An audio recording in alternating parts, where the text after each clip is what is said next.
Now that you have proposed or accepted a proposal, what next?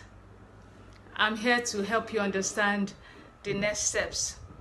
If couples experiencing marital crisis had understood these steps before getting married and had been deliberate and teachable enough to adapt and implement them, marital crisis would have decreased.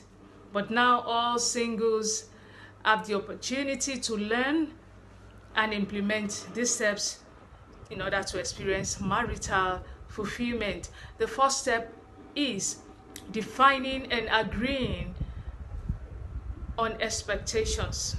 Defining and agreeing on expectations. And the first thing to do is define your marital vision. Late Miles Morrow's quote says, when a purpose is not known, abuse is inevitable. And so the first thing is to define the vision of coming together. You need to answer this question: why do I want to get married? Why do I want to get married? Each of them in a marital relationship are to document their responses. After the documentation, you need to exchange your responses so that your partner could view what you have as a vision. When you have done that, the next thing is to merge the two visions to become a marital vision. Remember, if you don't stand for something, you will fall for anything. That is why the first thing is to define your vision. Your marital vision will empower you to know your values. Values are what are important to you. You'll be able to define your values. Your marital vision will help you to know what to do during the time of courtship. You will know that it's not just a time you are doing anything. Your vision will guide what the books to read, the programs to attend, the trainings to attend. It will help you achieve a lot during the courtship time, and most importantly, after you're married. Number one, you define your marital vision. Number two, you define your wedding plans. Most people wait till they want to get married, before saying, okay, this is how it should be. And it has been causing issues. It's good you define it immediately. Why should you do this? In order to have one voice before family and friends starts asking, oh, how do you want to do your wedding? How is it going to be? A lot of people leave the decision to family members, friends, dictations, and everything like that. But you need to define it before, ahead of that time that people will start asking you, how do you want to do your wedding? How do you want to have it? And you will be able to have one voice and avoid marital crisis through the misunderstanding of not agreeing. Oh, I want an elaborate wedding. Oh no, I don't want an elaborate wedding. You would have sorted that out as soon as the marital relationship starts. Number two is marriage preparatory training.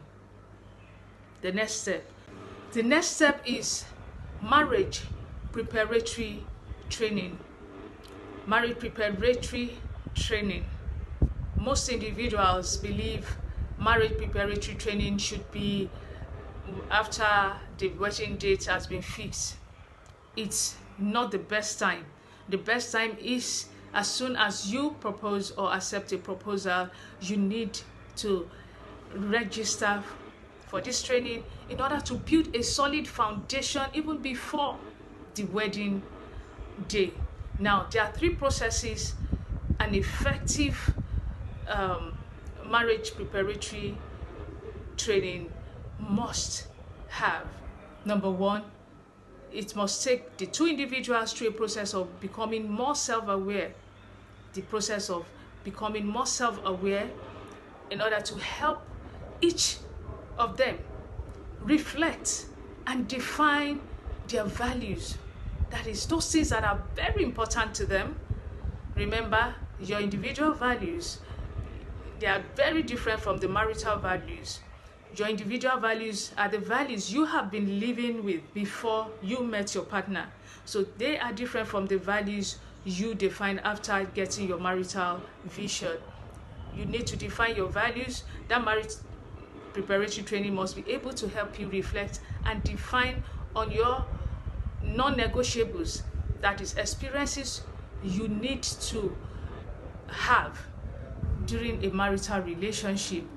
Those are your non-negotiables, experiences you can't compromise.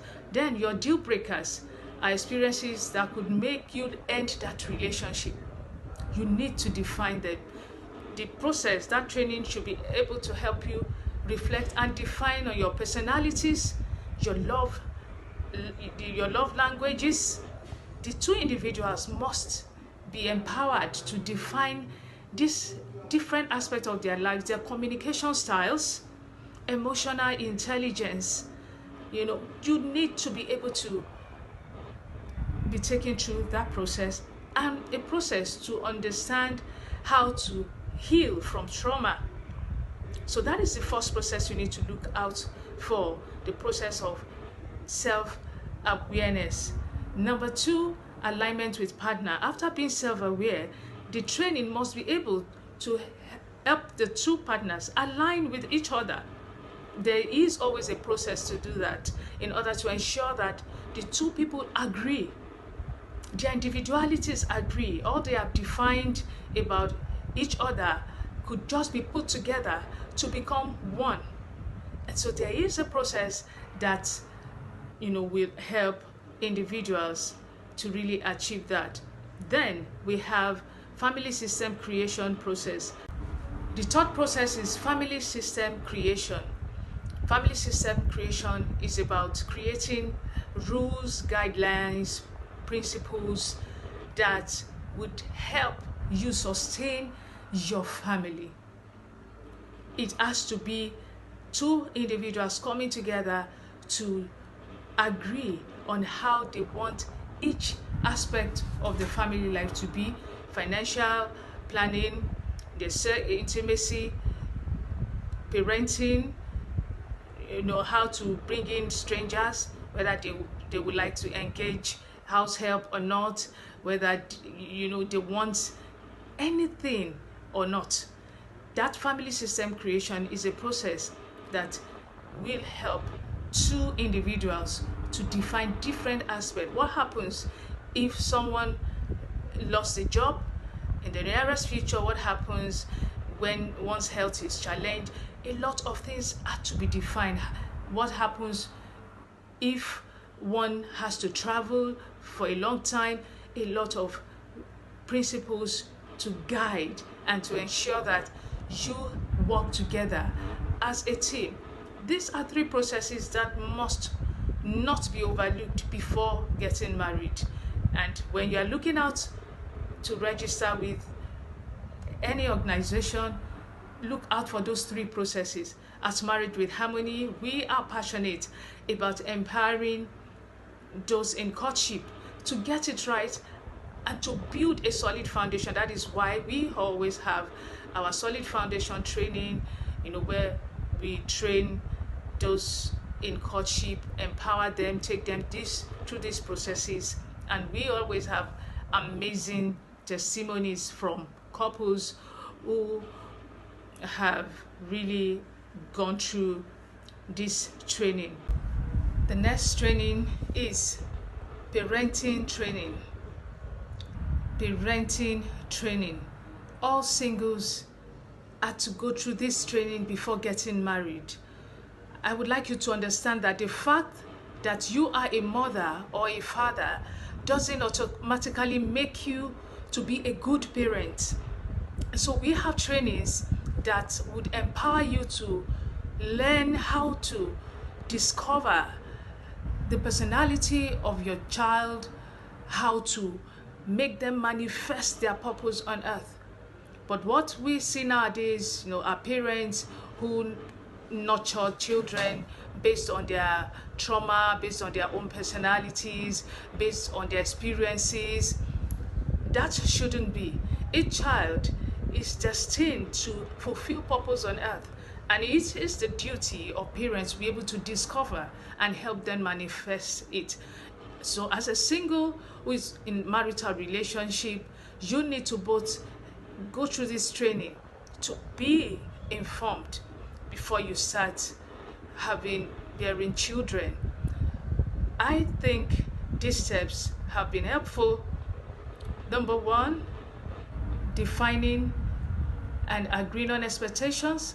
Under that, we said marital vision. You need to define marital vision. You need to define your values. You need to define the type of wedding. And the second step is the marriage preparatory training. The third step is parenting training. As soon as you accept a proposal, as soon as you propose, ensure you take these steps. I wish you the best.